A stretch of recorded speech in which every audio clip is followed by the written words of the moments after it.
So here we are today on is the third, and I'm reviewing the event at the elementary school in the town of Newport, the town meeting. So I'm going to give you my take on it. I have to tell you, I confess this is the first time I've ever been to a town meeting ever. So it was all new to me. So I didn't do a video because the venue was kind of terrible to record video at in a gymnasium, and that's my first point. I'd like to. I knew the video wouldn't come out good, and I wanted to just sit there and take it all in. So instead of a video, I'm just going to give you my take on my first town meeting from town of Newport. First off, the venue I don't like the venue. I mean, a gymnasium. As I've been in the entertainment business all my life, a musician, and a gymnasium is the worst place you can have a meeting for a number of reasons. First of all, it's a big, hard, bouncy place for sound. It echoes. You can't hear anything, even no matter a PA system even makes it worse, not better. It helps a little. And then, you got these hard, cold steel chairs and the smell of body odor. It's just all, in general, a terrible place to have a meeting, in my opinion. So how would I do it if I were running the town meeting, arranging the accommodations? I would rent a room, possibly where weddings occur, maybe at the east side if they have a room big enough to accommodate 50 to 100 people, or even the gateway might work, but I think it could be a little small. Somewhere comfortable, with nice seats that you can hear, that has carpets and curtains and stuff, that it makes a better acoustic and comfortable place to have your meeting. As well is not only that, I would it's the townspeople. Why can't we use a little money, a few bucks, and have an open buffet, free open buffet, before we get there? Now, this would be ideal in my opinion, but I know they'd never do it.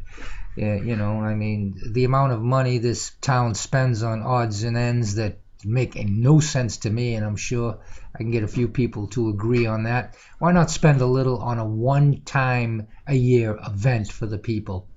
Secondly, something that don't seem right to me is that all of these huge expenditures that are put on the warning are voted on only by about 50 people. Why is it that the whole entire town of Newport can't vote somehow by absentee ballots or something? I think everybody should have the opportunity to vote, even if they can't make it there physically. I think things would be much better if that could happen. It seemed a little cliquey, the same people, grouping together, and they all kind of look at each other to make sure that they all vote together on issues.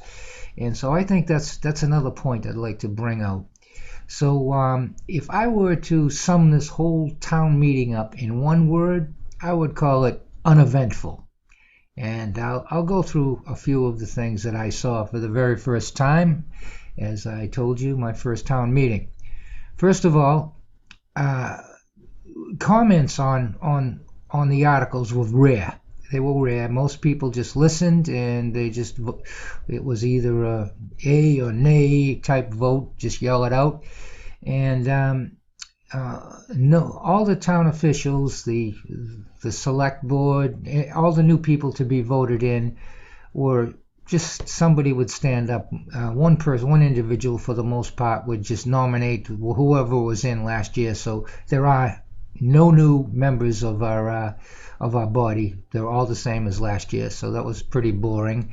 And then something struck me. Conrad Bellavance, who was on the school committee, he said he didn't want to do it anymore. He wanted out, and he urged somebody to take his place. And he said if no one would take his place, then he would continue to hold this position. And he pleaded a couple of times, and not a single soul would take his place. So that leads me to another thought. You know what? It doesn't seem right as well is all these, one of the reasons no one opposed the new select man to be voted in. The same one was nominated, Gosselin. But the thing is, what disturbs me is these positions don't pay anything. I mean, who wants to work for free? Nobody wants to work for free. So everyone is reluctant to fill these positions. I think there's something wrong with that picture. I mean, if these positions paid 5, 10 grand a year, or 20 grand even, there would be more people running for them. It'd be more competitive, and I think we'd have a better government. But I don't know how that works exactly, but that is my comment on it. For instance, the select board, they make $1,500 and $2,000 a year. I mean, that's chicken feed. Who's gonna be interested in taking that position? So now I'm going to point out a few of the events that happened there on the voting of the articles. And as I said, nothing was really exciting was happening. They just everyone seemed to agree on everything that was on the warning. Nothing, as a matter of fact, all of the articles just got voted in. It was a piece of cake. That's another reason why it just doesn't make sense. Only 50 people are voting on this out of a town of 2,000 or something like that. Anyway, there was no comments made on anything, and not a soul said a nay on anything. As a matter of fact, I said nay on something I didn't even understand what was happening, just to break the monotony up. But anyway, one of the first things that came to my attention was the school wanted to borrow $360,000 to repay some debt. So I asked, what's the $360,000 about? So the woman representing the school, I don't know her name, it's probably better I don't mention it, but I'm sure you do if you're familiar with the town. And she was very honest. She went on to explain the reasons for this debt. And one of the first things she described was kind of disturbing. She said that $170,000 that they had got put into the wrong account, and so they lost it. And I was kind of disturbed by this, and I wasn't alone. I mean, there's another resident that called this a gray accounting event or something. And how did this happen? And anyway, the loan was voted in, and now the school can borrow $360,000 to pay back the debt, part of which was building the gymnasium. So I wonder what happened to that $170,000, and for a moment I thought maybe I should dig a little deeper into that, but I'll tell you why I won't do that, because it would prove to be disturbing, I think, of how $170,000 was put into a wrong account, and then what happened to it. I mean, I don't understand that. So that was a highlight of the meeting to me, to see that type of error, or whatever you might call it. Anyway, we went on to a bunch of other things, and I commented on a couple of things. Ernest Choquette didn't like the idea of $500 going to the Animal Society, the Frontier Animal Society, and I think God bless them is all I can tell you. I got my dog there, and I think it's a great service. I said if it was up to me, I'd give them $5,000. And then we went on. Another issue was the library gets $23,000, the Goodrich Memorial Library. I commented on that. I don't like that, because my comment was they are on the books for asking for the money for the library from the town of Newport, and they're on the books for the money is to be used for entertainment and culture. And I personally know that as far as entertainment goes, they don't really have a whole lot, and when they do, they don't pay the musicians or the people in the culture society. They just simply don't pay. They exploit them. I don't like this. It's wrong. And if anyone thinks it's right, think about yourself when you go to work every day. And if someone said, well, why don't you donate your time? We were not going to pay you. How would you like that? They pay everybody else, was my comment. They hire a worker to come in there, an electrician, they'll pay him. They hire someone to do carpentry, they'll pay them. They don't ask them to donate their time, but they do that to musicians who are professionals.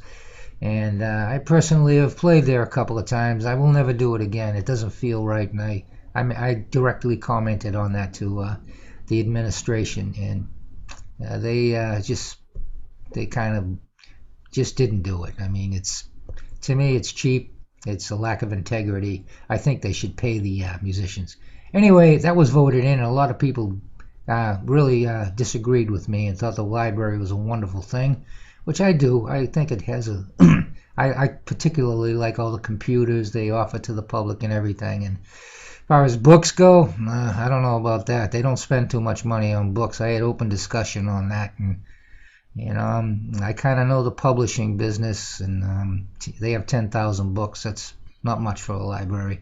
Anyhow, so I guess what was the next issue? So there was one more article I'd like to comment on, and then I'll close this up. Other things were voted on, and some of the things, since I'm new around here, I really didn't understand, and but this last one was a little strange. It was an article to reduce funding to the Brownstone Museum from $425 to $350.